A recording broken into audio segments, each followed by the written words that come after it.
சிறுகதை வாசிப்பு. சிறுகதை தலைப்பு: கருப்பு குதிரை சதுக்கம்.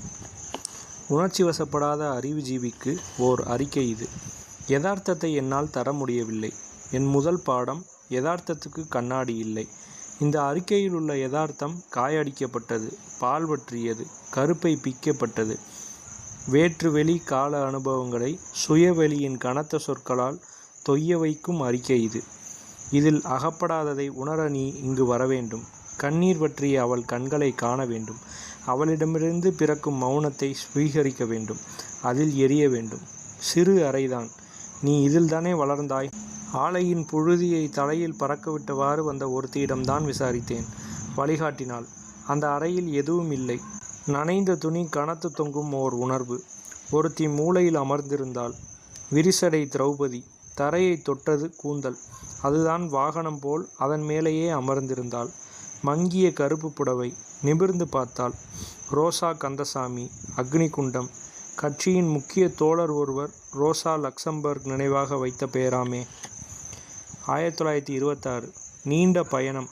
கந்தசாமி பிளாட்பாரத்தின் பூனை மயிர் மீசையுடன் இறங்கிய போது கையில் ஒரு துணி மூட்டையும் மதராசி சின்னமான கூஜாவும். பரேல் சந்தில் மேலே தகரத்தகடு இருந்ததால் அறை என்று அழைக்கப்பட்ட ஒன்று.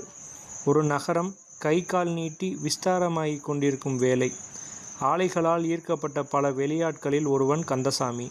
தொழில் யுகத்தின் ஆரம்ப நாடி துடப்பில் அவன் கலந்திருந்தான். 1928 வேலை நிறுத்தத்தில் கந்தசாமி இருந்தான். 1929 வேலை நிறுத்த காலத்தில் நடந்த மாலை வகுப்புகளில் அவன் இருந்திருப்பான். தோழர் டாங்கேவின் பேச்சுகளை கேட்டிருப்பான். பிரெஞ்சு புரட்சி, ரஷ்ய புரட்சி பற்றி மராட்டியில் பேசியதை கவனமாக கேட்டிருப்பான். கார்ல் மார்க்ஸ் வெறும் தாடி மனிதரில்ல அவனுக்கு. பல வருடங்களுக்கு பிறகு பையன் பிறந்தபோது அவன் நிறம் மாறியிருக்கவில்லை, சிவப்புத்தான். லெனின் என்று பெயர் வைத்தான். லெனினின் தலையை வருடியவாறு சொன்ன கதைகள்.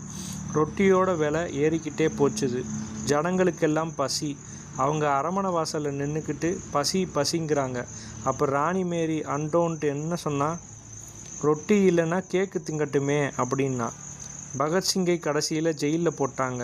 ரொம்ப கொடுமைப்படுத்தினாங்க. அவரை ஒரு விடிகாலிலே தூக்கு போட்ட போது அந்த உடம்பை கூட அவங்க அம்மாவுக்கு காட்டலே. லெனின் கேட்ட கதைகளில் திடீர் திருப்பங்கள் நிறைய உண்டு.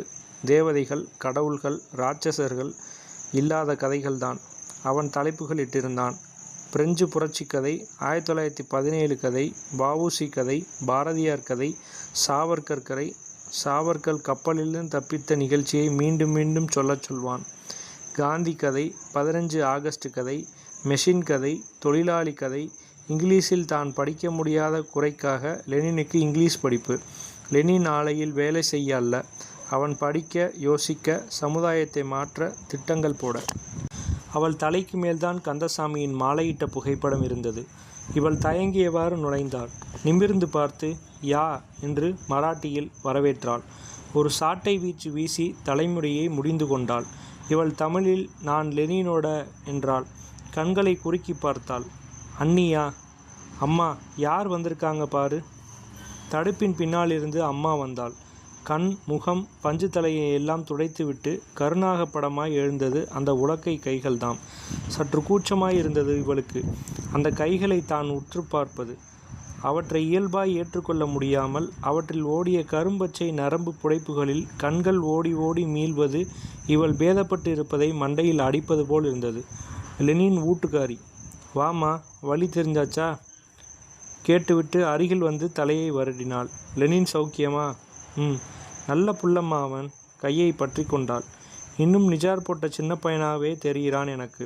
ஒரு வாட்டி அவரை செயலில் போட்டுட்டாங்க. 12 வயசு பையனை இழுத்துக்கிட்டு ஓடுறேன்.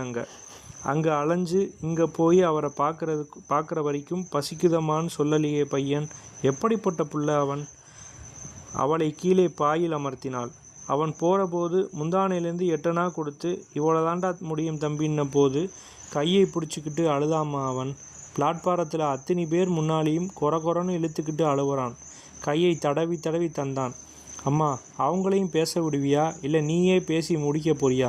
போடி என்று விட்டு டீ கொண்டாரேன் என்று எழுந்து போனாள். ரோசா இவளை பார்த்து புன்னகைத்தாள். உங்கள் பேர் கூட தெரியாது. அபிலாஷா. நீ அவளை பார்த்து 2-3 வருடங்கள் இருக்கும் இல்லையா? அவள் ஆலை தொழிலாளிகள் சங்கத்துக்காக வேலை செய்கிறேன், மேலே படிக்கவில்லை என்றதும் கோபமாக சென்றாயாமே. அங்கு சுவரில் ஒரு புகைப்படம் இருந்தது.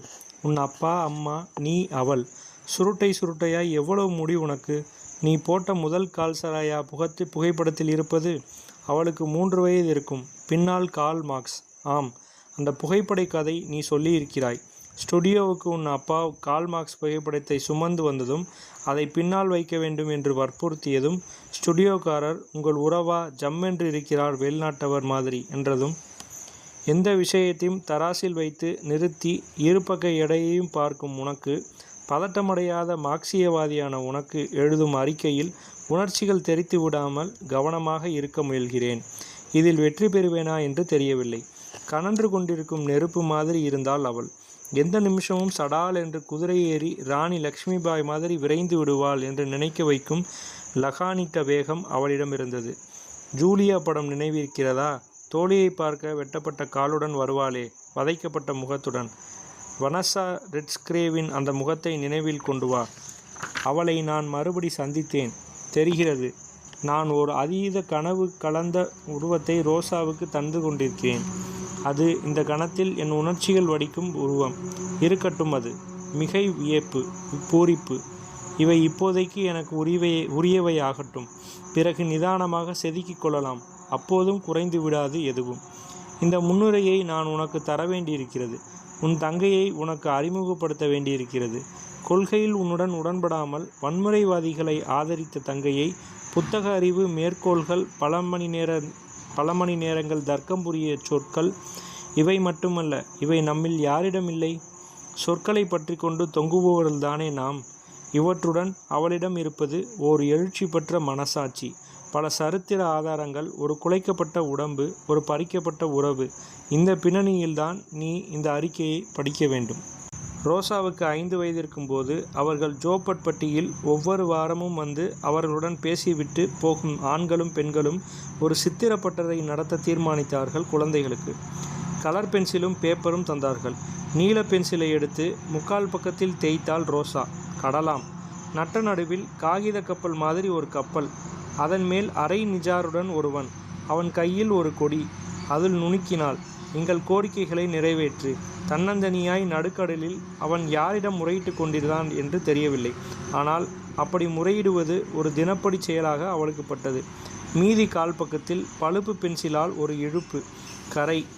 குச்சி குச்சியாய் சோளக்கொள்ளை பொம்மை போல் கை கால்களை நீட்டிக்கொண்டு பலர் கரையில். எல்லோர் கைகளிலும் கொடிகள். எங்கள் கோரிக்கைகளை நிறைவேற்று.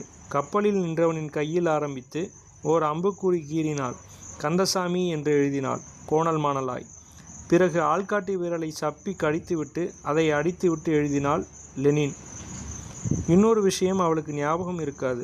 ஒரு மாலை ஜோசி மாமா லெனினின் விருப்பத்துக்கு இணங்கி மீண்டும் 1917 கதை சொன்னார்.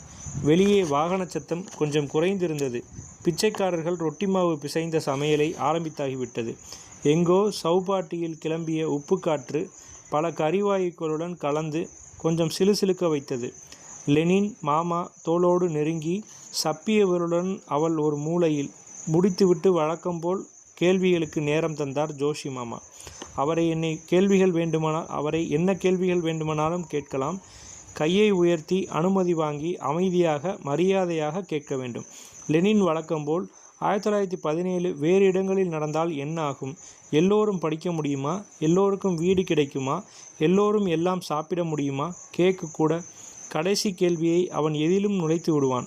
பிரெஞ்சு புரட்சியின் அந்த கேக்கு பிம்பம் அவன் மனத்தில் ஒட்டி கொண்டு விட்டது. சப்பிய விரலை எடுத்துவிட்டு ரோசா கையை உயர்த்தி வெடுக்கென்று மராட்டியில் கேட்டாள், ஆம்சா சண்டன்ஸ் கராப்கா, எங்கள் கக்கூசியன் அழுக்காக இருக்கிறது. பிரெஞ்சு புரட்சி விளையாட்டில் கிலோடினை இயக்குவனாக மட்டுமே விளையாடுவேன் என்று பிடிவாதம் பிடித்து இரத்தத்தை உறைய வைக்கும் ஓலங்களோடு லெனின் குப்பரவும் மல்லாக்கவும் செத்து விழ வேண்டும் என்று அவள் வீம்பு செய்திருந்தாலும் அவளுடைய ஆதர்சம் லெனின்தான். அவன் மேல் படிப்புக்கு டெல்லி போன போது பிளாட்பாரத்தில் அவளும் இருந்தாள், எச்சிலையும் கண்ணீரையும் சேர்த்து விழுங்கியவாறு. அபிலாஷா திரும்பி எந்த நிலை வாகாக இருந்ததோ அப்படி படுத்து கொண்டாள். ரோசா அவள் தலையணையை சரி செய்தாள். சேதி பேப்பரில் வந்து 1 மாதம் ஆயிடுச்சே, அதெப்படி இப்பத்தான் அண்ணன் அனுப்பினாரு? லெனின் என்னை அனுப்பினான்னு எப்படி நினைக்கிற? பின்னே நாரின்னு ஒரு பத்திரிக்கை வருது தெரியுமா? அதோட சார்பாக நான் வந்திருக்கேன். உன்னை பேட்டி கண்டுட்டு போடலாம்னு. மல்லாந்து படுத்து விட்டத்தை பார்த்து வெடித்து சிரித்தாள் ரோசா. நிஜமாவா என்று விட்டு குப்புறப்படுத்து சிரித்தாள். நீ சிரிக்கிறாய்? எனக்கு இது நடந்திருக்காட்டா வந்திருக்க மாட்டீங்க இல்லையா? அப்படி இல்லை ரோசா, நான் லெனின்கிட்ட நிறைய தடவை கேட்டுக்கிட்டே தான் இருந்தேன். இது நடந்தது. ஒரு சாக்காயிடுச்சு. நல்ல சாக்கு. அண்ணனை கூட மசிய வைக்கிற சாக்கு. இங்கே இருக்கிற 42 சங்கமும் வந்தாச்சு என்கிட்ட. கூட்டத்தில் நிறைய பேசியாயிடுச்சு, எழுதியாயிடுச்சு. மராட்டி பேச தெரிஞ்சவங்க, சிகரெட் பிடிக்கிற பொம்பளைங்க, வெள்ளை புடவைக்காரிங்க, எங்கள் கட்சி இதை எடுத்துக்கிட்டு வாதாடும்னு சொன்னவங்க எல்லாரும் வந்துட்டும் போயாச்சு. தமிழ் பத்திரிக்கைக்காரர் கூட வந்தார் ஒருத்தர். இது சூடான நியூஸாம். பத்திரிக்கை பேர் மங்களம். நல்ல மங்களமான சூடான நியூஸ். ரோசா நீ இல்லை தயவுசெய்து அண்ணி, நீங்களும் நீ கசப்படையக்கூடாது அப்படின்ட்டு உபதேசம் பண்ணாதீங்க. இப்படி பண்ணினாங்க நிறைய பேர். அவனுக்குள்ளே எத்தனை சண்டை தெரியுமா? மார்ச் 8 அன்னைக்கு ஊர்கோலம் போக தீர்மானித்தப்போ ஒரு சங்கம் சொல்லிச்சு விலைவாசி உயர்வு, கெரோசின், அரிசி பஞ்சத்தையும் இத்தோட சேர்க்கணும்னு. இன்னொன்று சொல்லிச்சு உலகத்தில் இருக்கிற முதலாளித்துவ முயற்சிகளை எல்லாம் இத்தோட இணைக்கணும்னு. இன்னொன்று சொல்லிச்சு ரஷ்யாவோட ஏகாதிபத்தியம் பற்றியும் சொல்லணும்னு. இடது ஒற்றுமை பற்றி சொல்லணும்னுட்டு ஒரு பொளவு. இப்படியே பேசிக்கிட்டே போனாங்க.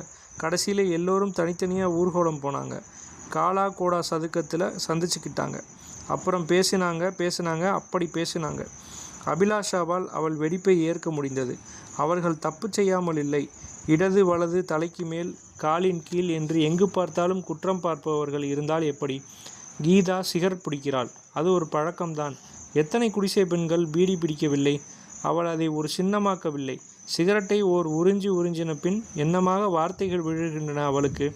அவள் மில் தொழிலாளிகளை பற்றி எழுதிய புத்தகத்தை மீறக்கூடிய ஒரு புத்தகம் இன்னும் யாரும் எழுதவில்லை. எவ்வளவு துல்லியமாக கோட்பாட்டு ரீதியில் துளி கூட பிசகாமல் எழுதியிருக்கிறாள். உலகத்து எந்த தொழிற்சங்கம் எப்படி வேலை செய்கிறது என்பதை தூக்கத்தில் எழுப்பி கேட்டாலும் சொல்வாள். கட்சியில் அவள் பதவி மிக உயர்வானது. வெறும் புத்தகங்கள் எழுதுபவர்களை உலுக்கி எடுத்து விடுவாள். களத்துக்கு வா என்று. லெனினின் வழுக்கை மண்டையில் ஏறி உட்கார்ந்து விட்டாலே. லெனின் தான் பதிலுக்கு, கீதா, நான் இடது என்கிறது மட்டுமில்லை, என் ஜாதியும் சேர்ந்து விட்டால் உனக்கு ஒரு நல்ல உயிருள்ள சின்னம் கிடைத்துவிடும். மடக்கு கதவை திறந்ததும் கண்ணை கவரக்கூடிய சின்னம். மன்னித்துக்கொள், இந்த கடை மூடியாகிவிட்டது, மற்ற கடைகளில் பார் என்று சொல்லிவிட்டான். அவர்கள் செய்த பல போராட்டங்களுக்கு வலு இருந்தது. இல்லாமலா பலாத்காரம், வரதட்சணை இரண்டும் இவ்வளவு பெரிய விஷயமாயிற்று. நடைமுறையில் தப்பு விழுந்து போகிறது சில சமயம். இரவு கூடினோம் 11 மணிக்கு. 1 மணி நேரத்தில் அத்தனை ஆபாச சுவரொட்டிகளையும் கருப்படிக்க மாலினி வேலைதான் பெயிண்ட் வாங்கி கொண்டு வந்திருந்தாள். அப்புறம்தான் அதில் எழுதியிருந்ததை படித்தோம். கலைக்கு 2 மணி நேரம் வைத்து பின் உபயோகிக்கவும். மாலினியை வாட்டி விட்டோம். புரட்சிக்கு எதிரி என்று கூட ஜெசிகா சொல்லிவிட்டாள். அப்புறம் அந்த தீவட்டி வெளிச்ச இரவு ஊர்வலம். தீப்பந்தம் எல்லாம் ரெடி. கெரோசின் கொட்டி எரிய வைக்கும்போது போலீஸ் வந்துவிட்டது. கெரோசின் அல்லது பெட்ரோல் தெருவில் எரிய வைக்கக்கூடாது என்று. பின்னே இதை எப்படித்தான் எரிய வைப்பது என்று சீறிய போது அந்த இன்ஸ்பெக்டர் சாந்தமாக, நெய்யை உபயோகித்து பாருங்களேன் என்றார். அப்புறம் ஆளுக்கு ஒரு மெழுகுவத்தியோடு ஊர்வலம் போனோம். சுட்டிக்காட்டப்படக்கூடியவைதான், ஆனால் மேலே மிதிக்கிற தப்புகள் தான், கணம் இல்லாதவை. எல்லாம் சேர்ந்துதானே எழுச்சி. சிரிப்பு, கேலி, கோபம், விமர்சனம், ஆரவாரம், படபடப்பு, ஆக்ரோஷம் எல்லாம் தான் இருக்கும். ஆணின் கொட்டையில் 2 உதை விட்டாலே போதும் எங்கள் குமுறல் அடங்க என்று நினைப்பவர்களின் கோபத்தையும் தான் ஈர்க்க வேண்டியிருக்கிறது. தெருவில் ஒன்றுக்கு போய் கொண்டிருப்பவனை பார்த்து இழுத்து அறுத்துவிட வேண்டும், அப்போதுதான் போக மாட்டான் என்று குமுறும் சுலாபாவிடம் வெறும் கோபம் மட்டுமல்ல, தயார் உடைகள் தயாரிக்கும் தொழிற்சாலையில் பெண்களை சங்கடப்படுத்தி வேலை நிறுத்தம் செய்ய அவள்தான் உழைத்தாள். எங்களிடம் பிளவுகள் உண்டென்றால் அது அமைப்பில் உள்ள பிளவுகளின் எதிரொலிதான். ரோசா விஷயத்தில் அவளை வேறு மாதிரி அணுகியிருக்க வேண்டும். கிளிமூக்கு மாங்காய், மிளகு பொடி தூவிய வெள்ளரிக்காய் துண்டுகளின் சேர்க்கையோடு ராமபக்த ஹனுமான் படம் பார்த்தபோது சடால் என்று மார்பை பிளந்து உள்ளே ராமர் மனைவி தம்பியுடன் இருப்பதை காட்டுவானே, அந்த மாதிரி ஒரு பரஸ்பர சம்பாஷணை தொடர்பு இருக்க வேண்டும். உள்ளே இருப்பதை பிளந்து காட்டுவது மாதிரி. எவ்வளவு சுலபமாக இருந்தது அந்த மாதிரி பேச்சு தொடர்பு. ஒரு நெற்றிக்கண்ணை திறந்தால் போதும். மீறி கோபம் வந்தால் ஒரு ஒற்றைக்கால் தாண்டவம். ஒரு குச்சியை எதிரில் போட்டு பேசினால் கூட போதும். வாயை பிளந்து காட்டினால் போதும் 7 உலகங்கள் தெரிய. எவ்வளவு எளிது! சொற்கள் சேர சேர தொடர்பு இற்று போய்விட்டது. இதை மீறி ஒரு தொடர்பு இருக்கிறது மௌனத்தில், கண்களில், கைகள் இணைவதில். ஒவ்வொரு பெண்ணும் இன்னொருத்தியின் கண்ணடியில் உள்ள கருவட்டங்களை தடவ வேண்டும். பிரசவ கோடுகளில் உள்ளங்கைகளை வைக்க வேண்டும். புடைத்த நரம்புகளில் விரலை வைக்க வேண்டும். வெடித்த கால்களை கைகளில் ஏந்த வேண்டும். யோனியில் முகம் பதிக்க வேண்டும். என் வருகையில் உன் பங்கு பற்றி நான் அவளிடம் சொல்லவில்லை. அது பெரிய முன்னுரையாகிவிடும். உன் டெல்லி வாழ்க்கையின் ஆரம்ப வருட சோகங்களை இப்போது இவர்கள் கிரகிக்கும் நிலையில் இல்லை. ஒரு கடும் வெயில் கால மாலையில்தான் உன் ஆய்வு கட்டுரை பிரசுரமான வெயில் காலம். நீ என்னை அணுகி, என்னுடன் நீங்கள் துணிக்கடைக்கு வர முடியுமா என்றாய். கடைசியில் நீ இருப்பான் துணிகள் நிறங்கள் கூட நினைவிருக்கிறது. கருப்பும் பழுப்பும் கருநீளமும் மற்றும் 2 ஷர்ட் துணிகள் எடுத்தாய். நான் தான் தேர்ந்தெடுப்பதில் உதவினேன். நாங்கள் சுட்டிக்காட்டி சிரித்த உன் தொளதொள பாண்டுகளுக்கும் ஹிந்தி சினிமா வில்லனின் சாயமங்கிய மேல் உடைகள் போன்ற சட்டைகளுக்கும் அதன் பின்தான் நீ விடுதலை தந்தாய்.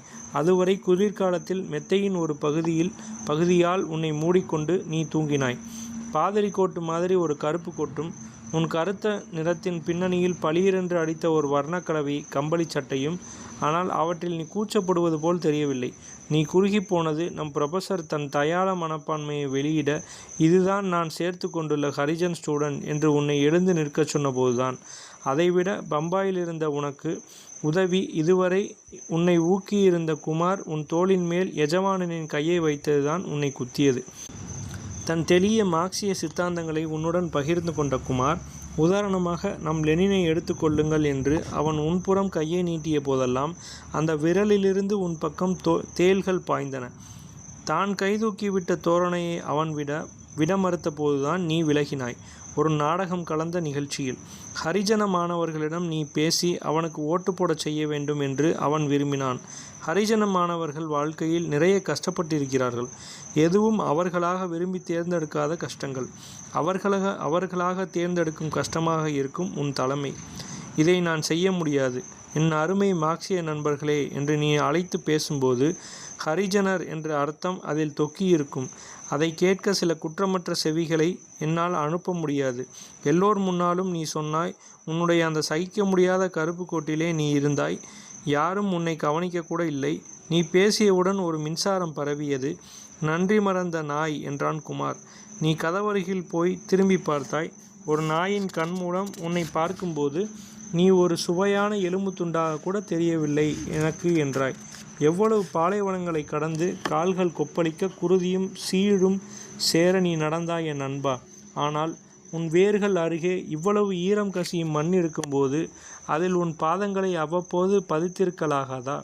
ஆனால் உன் அடிமனத்தில் இவர்களை பற்றி ஒரு அவமான உணர்ச்சி ஏற்பட்டு விட்டது என்று நினைக்கிறேன். நல்ல பதவிக்கு வந்துவிட்ட அமெரிக்க கருப்பன் ஹார்லமில் உள்ள பெற்றோர்களை நினைத்து அவமானப்படுகிறான் என்று சோபனா படித்த கட்டுரை நினைவிருக்கிறதா? இனி விஷயத்துக்கு வருகிறேன். ஆரம்ப செய்திகளில் ஒரு விட்டேற்றித்தனம் இருக்கிறது. ஒரு பெண்ணுக்கு இப்படி ஆனது பற்றி இவர்களின் குடிசை பகுதியை நடத்திய ஊர்வலம் பற்றிய நாளெழுத்து செய்தி மட்டும்தான். பலாத்கார எதிர்ப்பு அணி இதில் ஈடுபட்டு அவர்கள் வக்கீல் பகிரங்க அறிக்கை விட்ட பின்புதான் மற்ற பத்திரிகைகள் இதை பற்றி பத்தியாய் எழுதுகின்றன. இந்த செய்திகளையும் வக்கீலின் அறிக்கைகளையும் நான் ஒரு வார்த்தை விடாமல் படித்துவிட்டேன். பாயே அணியில் செயலாளர் மீனா அரோரா எல்லாவற்றையும் தந்தாள்.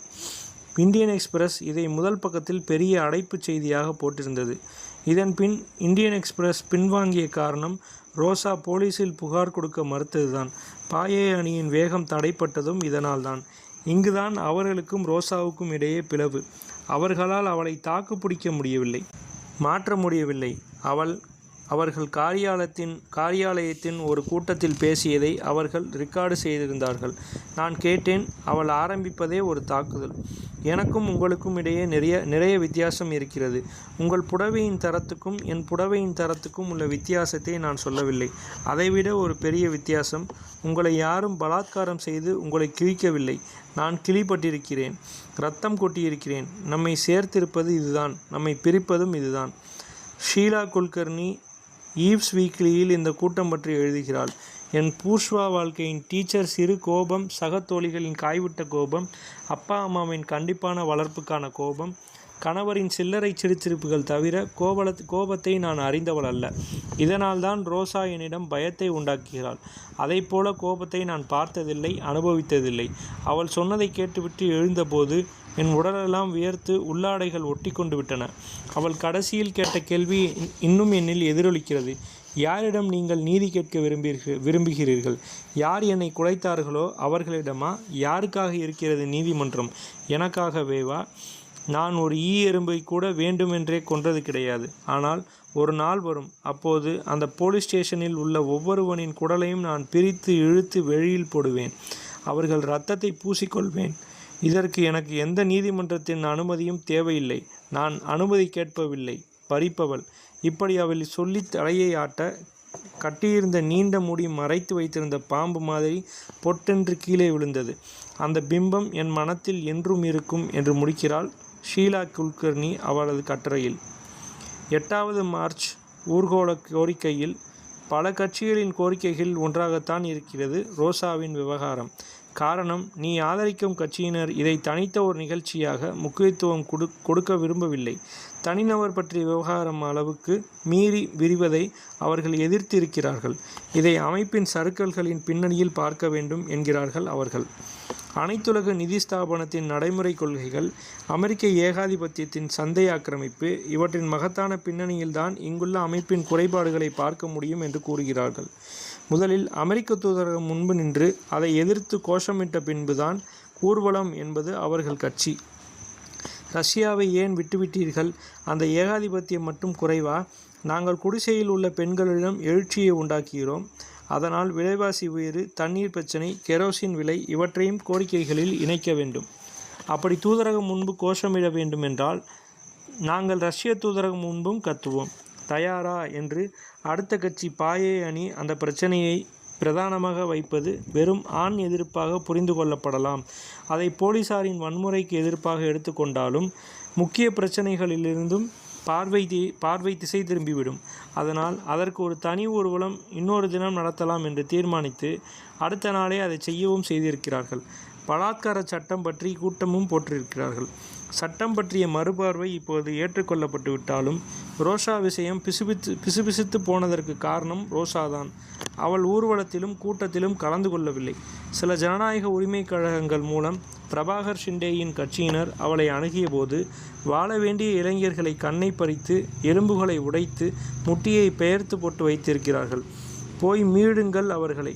காடுகளில் துரத்தி அடித்து கொள்கிறார்கள். அதை தடுக்க என்ன செய்தீர்கள்? எனக்கு நீங்கள் என்ன செய்ய முடியும்? போய் எழுதுங்கள் அறிக்கைகளை. ரோசா பலாத்காரம் செய்யப்பட்டால் அவளுக்கு நீதி வேண்டும் என்று. கொல்லப்பட்ட பிரபாகர் ஷிண்டேயை மீட்க முடியுமா உங்களால்? முகம் உடம்பெல்லாம் வீங்கி வீங்கி செத்தான். எங்கே போனீர்கள் அப்போது? விழுந்து அழ எனக்கு ஒரு ஆதரவான தோள் அப்போது கிடைக்கவில்லை. அன்பும் பாசமும் பலவீனங்கள் என்று முணுமுணுத்தீர்களாமே. இப்போது என்ன அக்கறை என்று கண்டபடி கோபமாய் பேசி அனுப்பியிருக்கிறாள். இப்படித்தான் அந்த விவகாரம் தேங்கிவிட்டது. மரங்கள் அடர்ந்த நிலா வெளிச்சம் இலை நுனியை தொட்டு மடங்கி விழும் வனத்தில் கோதாவரி பாருலேக்கர் நடந்தாள். ஆங்கிலேயர்களால் ஒடுக்கப்பட்டு நசுக்கிக் கொண்டிருந்த ஆதிவாசிகளின் நேசம் பெற அவள் நடந்தாள். அவளிடம் சுமை ஏதும் அதிகம் இல்லை. ஒரே ஒரு சிவப்பு கொடிதான். அவர்கள் அவளை ஏற்கும் வரை மரத்தடியில் தூங்கும் போதும், ஏற்றுக்கொண்ட பின் ஆட்டுப்புழுக்கையுடன் ஒரே அறையில் உறங்கிய போதும், தேநீர் வேண்டும் என்று நாவு தவித்த போதும் அவளை உற்சாகமூட்டியது அந்த கொடிதான். பைபிளை கையில் பிடித்து கொண்டு ஆப்பிரிக்க காடுகளில் புகுந்து அலைந்து நடந்த கிறிஸ்துவ சமய பரப்பாளர்களின் ஆர்வத்துக்கு இணையானதுதான் அவளுடையது. ஆனால் இவளிடம் கடவுள் இல்லை. இருந்தது ஒரு மன எழுச்சி உண்டாக்குவதற்கான பலம்தான்.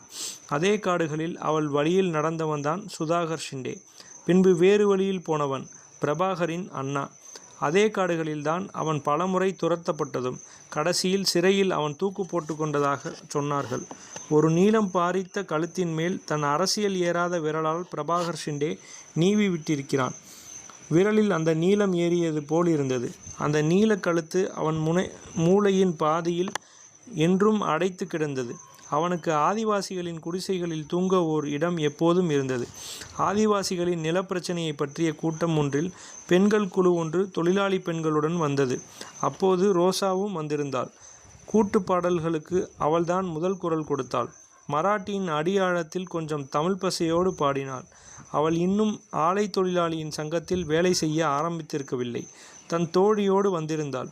லெனினின் கருத்துப்படி மேலே படிக்கலாம் என்றிருந்தாள். பிரபாகர் ஷிண்டே அவள் வாழ்க்கையின் முதல் திருப்பு முனை. அவள் படிக்கவில்லை, சங்க வேலைகளில் ஈடுபட்டாள். அதை கனவுகளில் மிதக்கும் செய்கையாக நினைத்தான் லெனின். வந்தான். ரோசா நேருக்கு நேர் அவளை பார்க்கும் உயரம் வளர்ந்து விட்டிருந்தாள். பிரபாகர் ஷிண்டேவுக்கும் லெனினுக்கும் விரலை சுட்டி சண்டையிட்டு கொள்ள நிறைய விஷயங்கள் இருந்தன. சுவரை தாண்ட ஏணி வேணும், சுவரையே உடைச்சிட்டா எப்படி என்று லெனின் பேசும் முன், இந்த உபமானங்களை ஏதாவது கருத்தரங்களை சொல்லுங்க, அதுதான் சரியான இடம், நீங்கள்லாம் இருக்க வேண்டிய இடம் என்று ஷிண்டே இடைவெட்டியதும் அடிதடி வராத குறைதான். ஒரு நாள் சாயங்காலம் பிரபா ஒரு மராட்டிய கட்டுரை படித்து காட்டு கொண்டிருந்தான் ரோசாவுக்கு. ஒரு ஆஸ்பத்திரியில் ஒரு சின்ன டாக்டர். அன்றைக்கு அவருக்கு இரவு டியூட்டி. 4 கிராமத்து ஆட்கள் ஒரு 17 வயது பூரண கர்ப்பிணி பெண்ணை கட்டிலில் போட்டு கொண்டு எடுத்து வந்தார்கள். பெண்ணை பரிசோதித்த சின்ன டாக்டருக்கு வியர்த்தது. ஒரு குஞ்சுக்கை அவள் தொடைகள் இடையே நீண்டி கொண்டிருந்தது. அதில் பச்சையும் நீளமுமாய் சீலும் விஷமும் ஏறி கொலத்து கிடந்தது. அவர் ஓடிப்போய் தனக்கு மேலிருந்த டாக்டரை அழைத்து வந்தார். அது லட்சத்தில் ஒரு கேஸ். அந்த ஆஸ்பத்திரியை பொறுத்தவரை செய்யக்கூடியதெல்லாம் துண்டு துண்டாக குழந்தையை வெளியே கொண்டு வருவதுதான். அதை அவர் செய்தார். மறுநாள் காலை பெரிய டாக்டர் அறையில் சண்டை. அந்த குறிப்பிட்ட அறுவை சிகிச்சை புத்தகத்தில் படித்த பின் செய்து பார்க்க பெரிய டாக்டருக்கு சந்தர்ப்பம் வாய்த்ததில்லை. அவர் காலையில் வரும் வரை செய்திருக்கக்கூடாது என்பது அவர் வாதம். பெண்ணை காப்பாற்றச் செய்ததாக இரவு டாக்டர் கூறினார். பெரிய டாக்டர் அவர் சீனியாரிட்டியை அவமதித்து விட்டதாக சொன்னார். சின்ன டாக்டர் கிராமத்தினரிடம் வந்தார். அவர்களுக்கு உபதேசிப்பது தன் பட்டணத்து கடமை என்று நினைத்தார். முன்பே கூட்டி வரக்கூடாதா என்றார். அவர்களில் வயதானவர், கூட்டி வரலாம், எங்கள் கிராமத்தில் ரொம்ப நாளைக்கு அப்புறம் மழை கொட்டிடுச்சு, எல்லோரும் வயல் வேலைக்கு தேவைப்பட்டாங்க, இவளும் வயலில் தான் இருந்தா, வேலை முடிஞ்சதும் கூட்டிகிட்டு வந்தோம் என்றார். அந்த கொலகொலத்த கை தொங்க அவள் வயல் வேலை செய்திருப்பார் என்பது சின்ன டாக்டரின் வயிற்றை பிசைந்தது. அவரே எழுதியிருந்தார் கட்டுரையை. படித்துவிட்டு லெனின் பக்கம் திரும்பினாள் பிரபா. அறிவுஜீவிகள் இதற்காக ஒரு சொட்டு கண்ணீர் சிந்த முடியுமா? கண்ணீர் இருக்கிறதா உங்களிடம் என்றான். எழுந்த லெனின் தன் கையில் இருந்த கண்ணாடி டம்ளரை பிரபாகரின் மீது கோபமாக வீசிவிட்டு வெளியேறினான். அண்ணி, தூங்கிட்டீங்களா? இல்லையே, நாரி பத்திரிகைக்காக மட்டும்தானா வந்தீங்க? அதுக்கும் சேர்த்து. ஷீலா குல்கர்னி மாதிரி நல்ல இங்கிலீஷில் எழுதவா? இதுக்கு நான் என்ன பதில் சொல்ல? குழஞ்சு நசுங்கி போகாத பொண்ணுங்க கிட்ட உனக்கு கோபம் போல. ச்சே, பின்ன நேற்று கார்பாடா பக்கத்தில் ஒரு 14 வயசு பொண்ணு 2 போலீஸு 2 வட்டாரத்து தடியன்களாக சேர்ந்து பூவை மிதிக்கிற மாதிரி அந்த பொண்ணை தலையை தடவுற போது அது உன் கையாக இருக்கணும்னுட்டு நினச்சேன். நீ ஒரு தடவி அவளை சரிப்படுத்தி விடுவே. உன்னால் முடியும், உனக்கு அது புரியும். அன்னை தெரீசாவா ஆக சொல்கிறீங்களா? அதுக்கு நிறைய பல பேர் இருக்காங்க. நீ உன் கோபத்தை எங்களுக்கு பலமாத்தா? யோசிக்கிறேன். ரோசா எனக்கு ஒரு பேட்டி தந்தாள். அதன் முக்கிய பகுதிகளை உனக்கு தருகிறேன். பிரபாகர் ஷிண்டே மிக மென்மையானவன். வெறும் அடுப்பு எரியும் வெளிச்சத்தில் இரவுகளில் ஆதிவாசி குடிசைகளில் அவளுடன் அவள் மாவுச்சோறும் பச்சை வெங்காயமும் சாப்பிட்டிருக்கிறாள். காலையில் கையால் குத்தி உடைத்த அரிசி கஞ்சியுடன் பூண்டு மிளகாயுமாய் இடித்த சட்னி சாப்பிட்டிருக்கிறாள். மில்லிலும் ஆதிவாசிகளிடையேயும் அவன் பெயர் பக்கீர், சந்நியாசி. எதற்கும் நிதானத்தை இழக்காதவன். இந்த நியதி உடைந்தது உன்னிடம் மட்டும்தான். அந்த குறிப்பிட்ட மாலையை அப்புறம் அவள் பலமுறை நினைத்து பார்த்தாள். சிறு சிறு விஷயங்களும் பிரம்மாண்ட நினைவு பிளம்புகளாய் உள்ளன அவள் மனத்தில். அன்று மத்தியானம்தான் அவன் ஆதிவாசிகள் இருப்பிடத்திலிருந்து திரும்பியிருந்தான். அவள் சங்கத்திலிருந்து வந்தபோது அவன் வந்திருந்தான். அன்று அவள் சீக்கிரமாகவே வந்திருந்தாள்.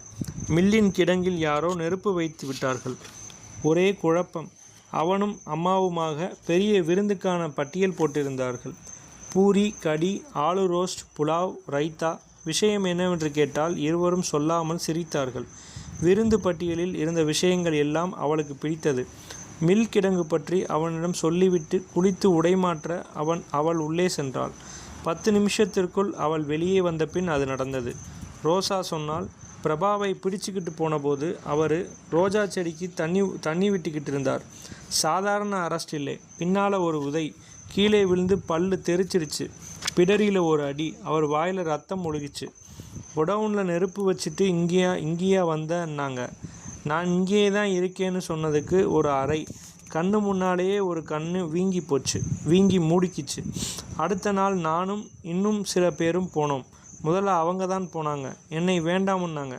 ஆனால் நான் போனேன். அவரை கிழிச்சு போட்டிருந்தாங்க. உதடு நீளமாக வீங்கி இருந்துச்சு.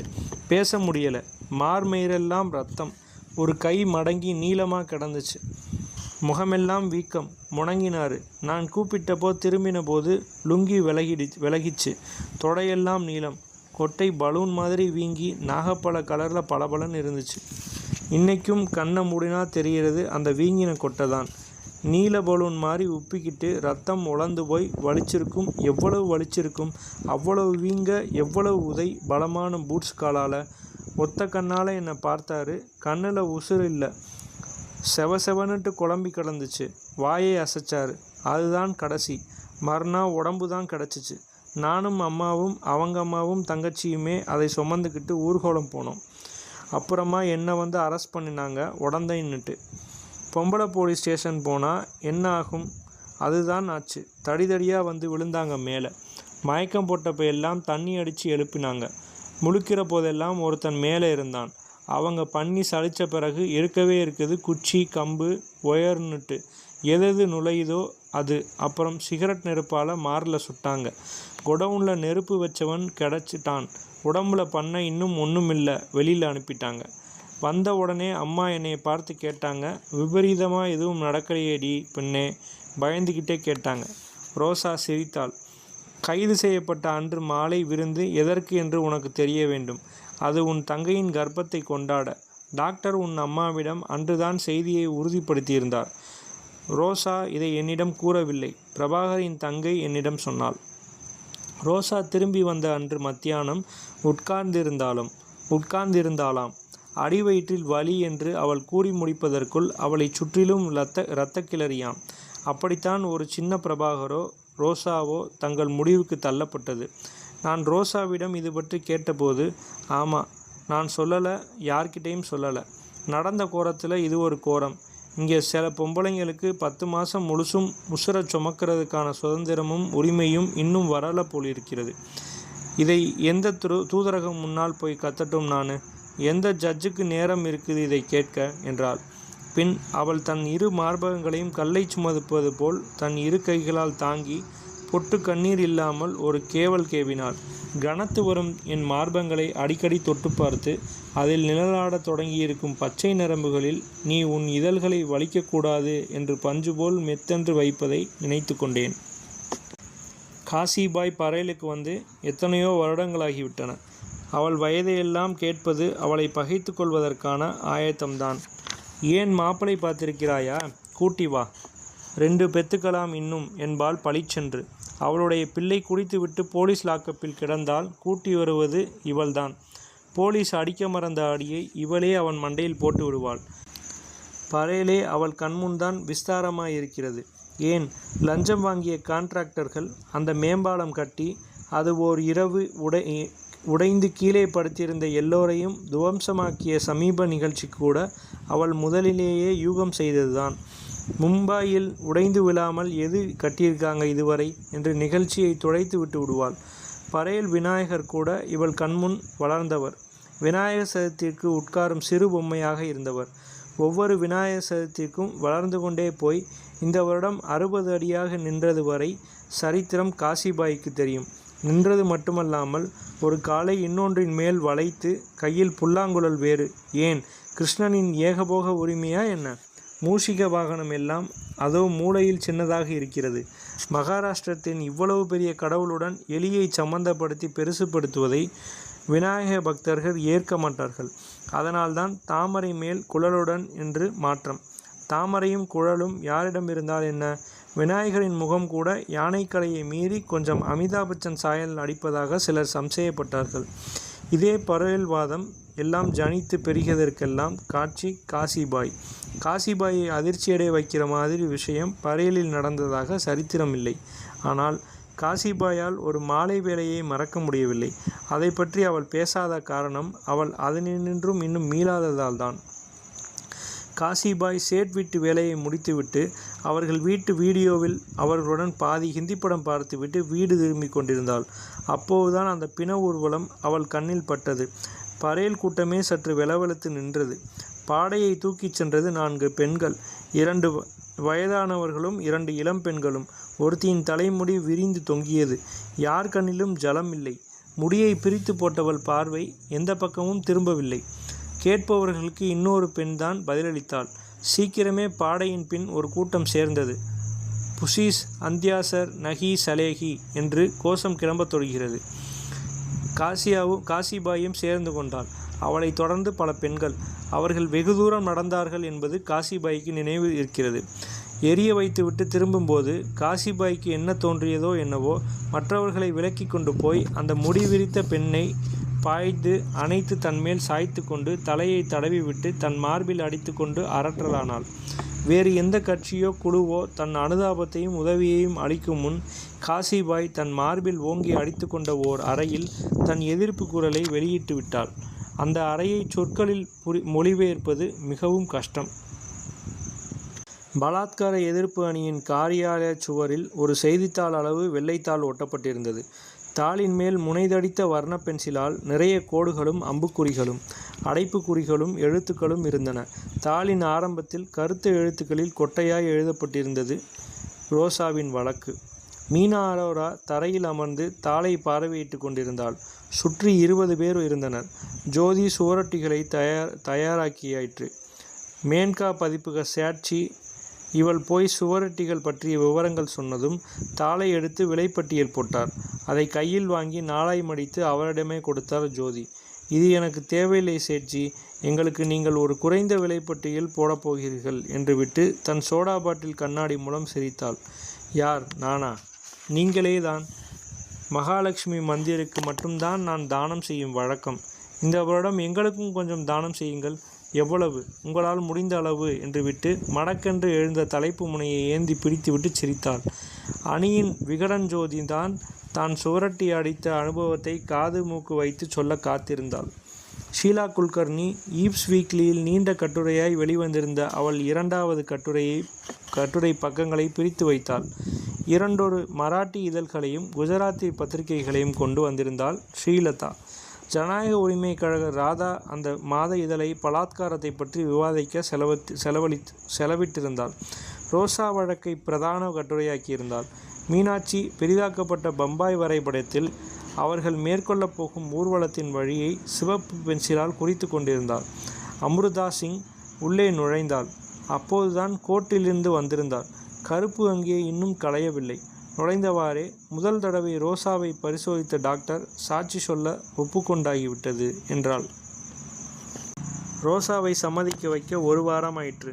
அவள் வாதம் தீர்மானமாக துளி ஓட்டை இல்லாமல் இருந்தது. விளம்பரம் பற்றி வெட்கமோ கூச்சமோ அவளுக்கு இருக்கவில்லை. ஆனால் நீதிமன்றங்களின் நீதி பற்றி அவளுக்கு உறுதியான அவநம்பிக்கை இருந்தது. நான் சொல்லக்கூடியதெல்லாம் எந்த அமைப்பு என்னை ஒதுக்குகிறதோ அதன் ஸ்தாபனங்களை உன்னை ஒடுக்க பயன்படுகிறதே, அவற்றை நீயும் உன்னளவுக்கு உபயோகி என்பதுதான். ஜனநாயக உரிமை கழக ராதாவும் இதை வந்து வற்புறுத்தினாள். ரோசா டீ போட்டு தந்தாள். எங்களுடன் பல மணி நேரங்கள் இரவில் கூட உட்கார்ந்திருந்தாள். நாங்கள் சொல்வதையெல்லாம் அவள் கவனமாக கேட்டாள். மாட்டேன் என்பதை அவள் வாய்விட்டு சொல்லாமலே அதன் அலைகளை அறையில் பரவ விட்டாள். கடைசியில் அவளை கனிய வைத்தது உன் அம்மாதான். சண்டையிடும் பாணியும் ஆயுதமும் இப்படித்தான் என்பது சாஸ்வதமாகப்பட்டது இல்லை. தண்ணீரில் சண்டை போடும்போது துடுப்புத்தான் ஆயுதம். படகு கவிழ்ந்தால் கரை வரை கைதான் துணை சொன்னது உன் அம்மா. கடைசியில் ரோசா சரி என்றான். நாங்கள் சேர்க்க வேண்டிய நிதி மற்றும் திட்டங்கள் பற்றி பேசியபோது தன் தலைப்பின் முடிச்சை அவிழ்த்து முதல் எட்டனாவை தந்தது உன் அம்மாதான். ஆமாம், அதுதான் இன்று வரை உன் அம்மாவின் பணப்பை. ஸ்டேஷன் விடைபெறல் நினைவு இருக்கிறதா? உன் அம்மா போன்றவர்களிடம் ஒரு பாஷை இருக்கிறது. அதற்கு சொற்களுள்ள மொழியின் ஏற்ற இறக்கங்களும் ஒரு புலப்படாத உருவ அமைப்பும் இருக்கிறது. இருந்தும் அதில் சொற்கள் இல்லை. கைவீச்சில், கண் பார்வையில், முதுகில் அழுத்தும் கையில், சிரிப்பில், அழுகையில், அரற்றலில், ஓலத்தில், சொற்கள் நிராகரிக்கப்பட்ட மௌனத்தில் அழுத்தி கொண்டிருக்கிற பாஷை இது. எங்களையும் அவர்களையும் பிரிப்பது இந்த பாஷைதான். ஒருவருக்கொருவர் புரிந்து கொள்ளக்கூடிய மொழியில் நாங்கள் பேசினாலும் அது ஒரு செய்தியை பகிர்ந்து கொள்ளும் மொழிதான். வெறும் பாலம். நாங்கள் தேடுவது வேறு பாஷை என்று தோன்றுகிறது. இந்த பக்கம் அந்த பக்கம் என்று இல்லாத பாஷை. இரு கரைகளையும் முறுக்கி பிணைத்து விடும் பாஷை. சிறு குழந்தை இரு கைகளையும் விரித்து தூக்கியவுடன் புரிந்துவிடும் பாஷை. ஊர்வலம் தாதர் சிவாஜி பார்க்கில் இருந்து தொடங்கி முதல் மந்திரியின் வீடு வரை வந்தது. பின்பு காலாகோடா சதுக்கத்தில் வந்து நின்றது. கேட்வே ஆஃப் இந்தியாவிலிருந்து பார்த்தபோது தலைப்பால் மூடிய தலைகளாகவே அலையலையாய் தெரிந்தது. உள்ளே புகுந்த லாரியின் பின்புறம் ஏறி பேசியது ரோசாதான். கடும் கத்திரிப்பூ நிறத்தில் புடவை. மாலை வெயில் அதன் மேல் பட்டபோது விஷத்தை விழுங்கிய சிவன் கண்டமாய் தெரிந்தது. அவள் வீட்டு ஓரத்தில் ஒரு தொட்டியில் இருந்த வெள்ளை ரோஜா செடி பற்றி பேசினாள் ரோசா. அந்த செடி மிகவும் ஆசையாய் நடப்பட்டது. பரேல் வசத்தம், அடுத்தவர் மூச்சு மேலே படும் ஜன நெருக்கடி, பரேலின் கெட்ட காற்று, இயந்திரங்களையே பார்க்கும் அலுப்பு இவற்றுக்கு மாற்றாக இருக்க நடப்பட்ட வெள்ளை ரோஜா செடி. அது வெறும் செடி அல்ல, அது ஒரு கனவு. இருவர் நெய்த கனவு. ஒரு நாள் பரேல் கூட்டத்தில் ஒரு வெள்ளை ரோஜா தலை காட்டி சில மாயங்களை செய்திருக்கும். இத்தகைய கனவுகள் அந்த வட்டாரத்துக்கு உரியவை இல்லை போலும். வெள்ளை ரோஜாக்கள் வேறு தோட்டங்களுக்கு உரியவை. இந்த வெள்ளை ரோஜாவின் கதை என்ன என்று சொல்கிறேன் என்று ஆரம்பித்தாள் ரோசா. 1 மணி நேரம் பேசினாள். முடித்துவிட்டு அவள் தன் முஷ்டியை உயர்த்திய போது காலாகோடா சதுக்கத்தை முஷ்டிகள் ஆக்கிரமித்தன.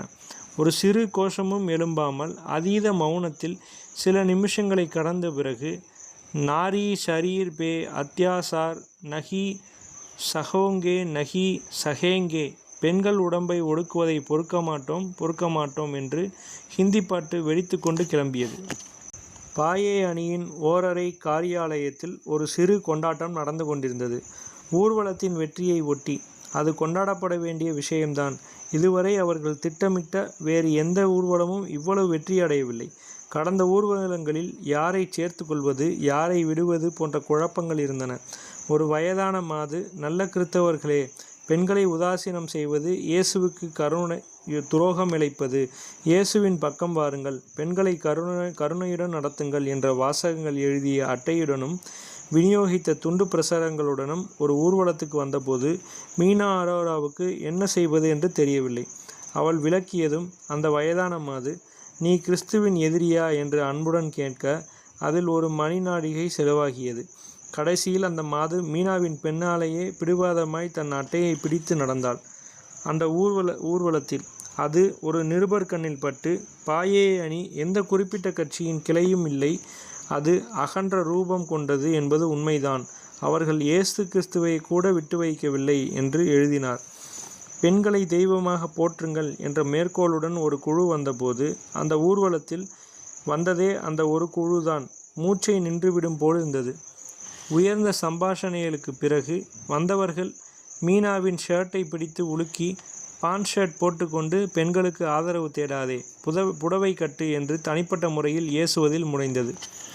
அவர்கள் அணியில் எவ்வளவோ பேர் புடவை அணிகிறார்கள் என்றும் உடை என்பது எவ்வளவு மேம்போக்கான விஷயம் என்றும் மீனா விளக்கும் முன் அவர்கள் ஷர்ட் காலர் கிழிந்து விட்டிருந்தது. வந்தவர்கள் புடவை கட்டியிருந்தாலும் அவர்களுக்கும் தெய்வ தன்மைக்கும் இடையே மீனாவின் கிழிந்த காலர் தூரம் இருந்தது. நடந்த ஒரே ஒரு பெரிய ஊர்வலத்திலும் வேறு வழியாய் வேறு தூதரகங்கள் முன்னால் போய் விட்டுத்தான் அவர்கள் ஓரிடத்தில் சேர்ந்திருந்தார்கள். அவற்றோடு ஒப்பிடும்போது ரோசாவின் ஊர்வலம் ஒரு வெற்றிதான். அந்த ஊர்வலத்தின் தாக்கத்திலிருந்து இன்னும் விடுபட முடியவில்லை இவர்களால். பரோலின் அத்தனை பெண் தொழிலாளர்களையும் வீட்டு வேலை செய்யும் பெண்களையும் தெருக்கூட்டும் பெண்களையும் அவர்கள் எதிர்பார்க்கவில்லை. 80 கிலோமீட்டர் தூரத்திலிருந்து பெண்கள் காலையில் எழுந்து சமையலை முடித்து இடுப்பில் குழந்தைகளோடு சொந்த பணத்தில் மின்சார ரயில் டிக்கெட் எடுத்து வருவார்கள் காலை 8 மணிக்கே என்றும் அவர்கள் எதிர்பார்க்கவில்லை. யாரும் எதையும் எதிர்பார்த்து வரவில்லை. பித்தளை தூக்குகளிலும் காகித சுருளிலும் ரொட்டியும் உருளைக்கிழங்கும் அவர்களே கொண்டு வந்திருந்தார்கள்.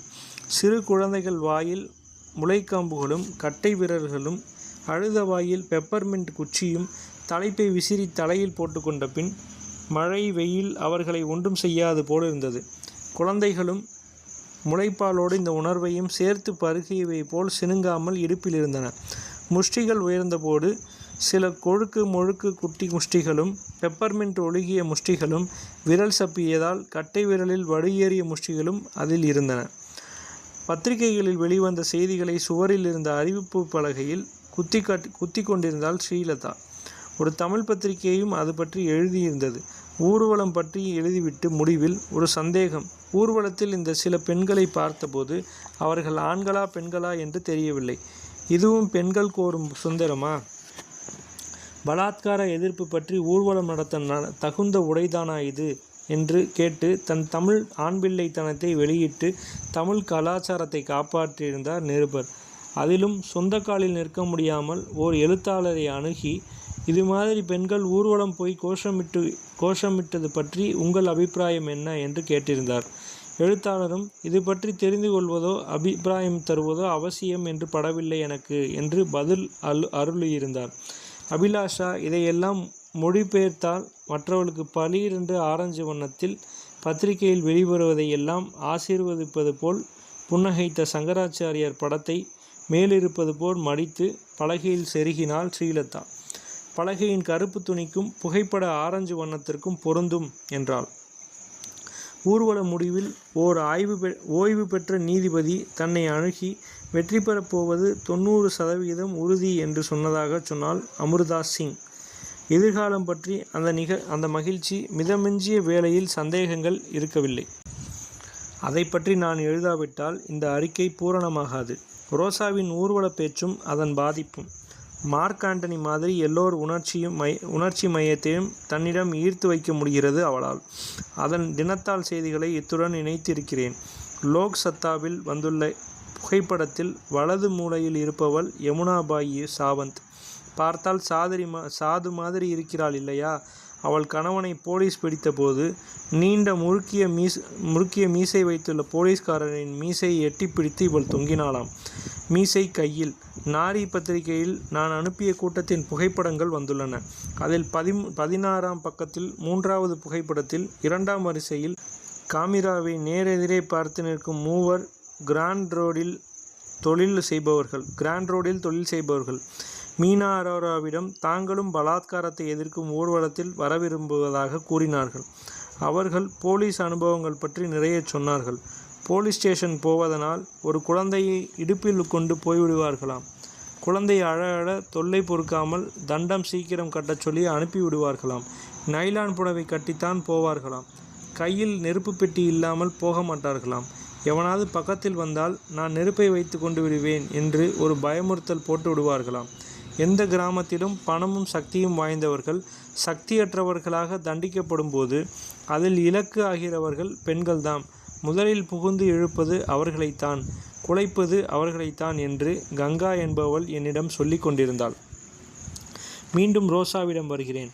அன்றைய பேச்சுக்கு ரோசா எந்த ஆயத்தமும் செய்யவில்லை. காலால் மிதித்து நசுக்கப்பட்டவர்களின் நாபியினுள் ஒரு மொழி ஊற்று இருக்கிறது. அது உன் எழுத்தில் இருக்கின்ற போது நான் எண்ணியதுண்டு, எவ்வளவு தவறு அது. உன்னிடமோ என்னிடமோ அது வர அதன் தாபம் நமக்குள் நுழைய வேண்டும். அதன் நாக்குகள் நம்மை தீண்டி நம் சருமத்தை கரகரவென்று நக்க வேண்டும். வெகு எளிதான மராட்டியில் ஜரிகை அலங்காரம் செய்யாமல் அவள் பேசினாள். அவள் பேச்சுக்கு கிடைத்த பெரிய பாராட்டு மீனா அரோரா அடுத்து செய்ததுதான். அவளுக்கு பிறகு பேச வந்த மீனா எதிரேயுள்ள கூட்டத்தை கூர்ந்து பார்த்துவிட்டு பெருத்த விம்மல்களோடு அழத் தொடங்கினாள். அதைவிட நன்றாக அவள் பேசியிருக்க முடியாது. நாங்கள் ஊர்வல செய்தியை காட்ட டிவியை அணுகிய போது அந்த கோபால் சர்மா, நாங்கள் காட்டுகிறோம், ஆனால் மௌனப்படம்தான் எங்கள் கமெண்ட்ரியோடு. நீங்கள் என்ன பேசப் போகிறீர்களோ யாருக்கு தெரியும் என்றான்.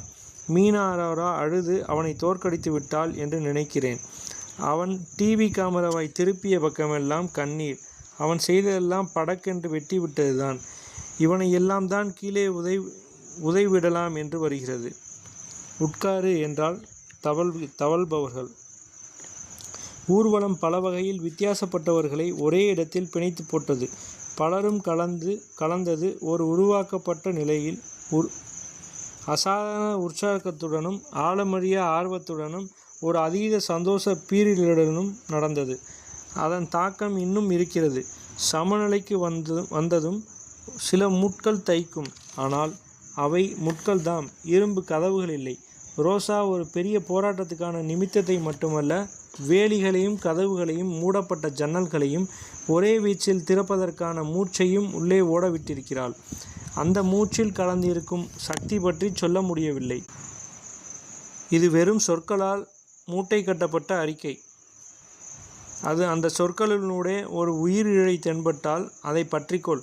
இருக்கும் எங்காவது முழு உயிருடன் படபடத்தவாறு. அது எங்கள் புதுமொழியின் முதல் குரல். அதில் ரோசாவின் உஷ்ண மூச்சு கலந்திருக்கும். பாயை அணியின் அரை சுவர்களில் பல சுவரொட்டிகள் ஏறியிருந்தன. ஒன்றில் வெறும் வரைபடங்கள். முழங்கால் மேல் முகம் பதித்து ஒரு பெண், கைகால் விலங்கிடப்பட்ட முகம் தெரியாத பெண், அஞ்சு என்று ஒரு பெரிய கேலி சித்திரம் தீட்டியிருந்தார்கள். ஒரு நீதிபதி எதிரில் கூண்டில் ஒரு பெண். நீ கன்னியா? இல்லை. அப்படியானால் நீ பலாத்காரம் செய்யப்படவில்லை. பலாத்காரம் நடந்தபோது நீ கத்தினாயா? இல்லை, என் வாயை கட்டிவிட்டார்கள். கத்த முயற்சியாவது செய்தாயா? இல்லை, நான் மயங்கிவிட்டேன். அப்படியானால் இது பலாத்காரம் இல்லை, நீ உடன்பட்டு நடந்ததுதான். கேலி சித்திரத்தை ஒரு மிக தடித்த சிவப்பு கோடு பெருக்கல் குறியால் அடித்து இருந்தது. எதிரே அம்புக்குறியிட்டு அஞ்ஞு எழுதியிருந்தால் இது கடந்த சரித்திரம் என்று. அம்மா வீட்டில் இல்லை. அபிலாஷா விடைபெற காத்திருந்தாள். வழக்கு ஆரம்பமான பின் மீண்டும் வருவாள். ரோசா உடை மாற்றப் போயிருந்தாள்.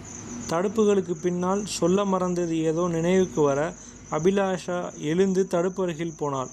ரோசா உடைகளை களைந்திருந்தாள். அவை காலருகே குவிந்து கிடந்தன. அவள் மார்பின் மேல் தோல் கருகிய தழும்புகள் தெரிந்தன. உடைகள் இல்லாமல் பார்த்தபோது நாணில் ஏற்றாத அம்பு மாதிரி தோட்டமளித்தாள். பறப்பவள் போல் வந்து அபிலாஷா ரோசாவை தழுவி கொண்டாள். தன் முகத்தை அவள் அடிவயிற்றில் பதித்தாள். தரையில் சரிந்து அமர்ந்து ரோசாவை தன் மார்பில் சாய்த்து கொண்டாள். ரோசாவின் மூடிய விழிகளுள் ஈரம் கசிய ஆரம்பித்திருந்தது.